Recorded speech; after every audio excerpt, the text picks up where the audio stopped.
before calibrating. Now, we're going to test Rockwell standard 60.4 HRC.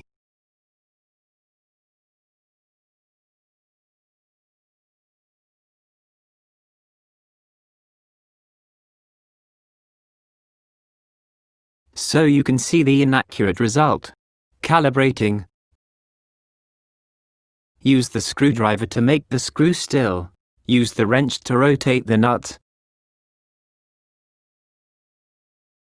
If the dial gives a smaller result, rotate this nut forward.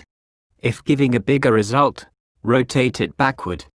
After adjust the nut, you can see the pointer moving. Now, you should make it point C. Use the screwdriver to rotate the screw to move the pointer. When the pointer points C, fix the nut with then wrench.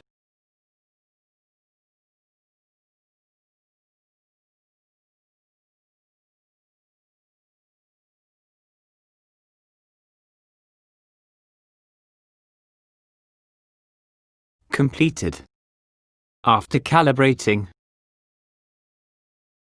First, turn the dial to align the pointer with C. Then, move the working stage until touching the probe. When touching the probe, let the pointer turning 3 circles. Turn the dial to align the pointer with C again. Move the handle. You can see the pointer moving. Wait for 5 seconds. The result comes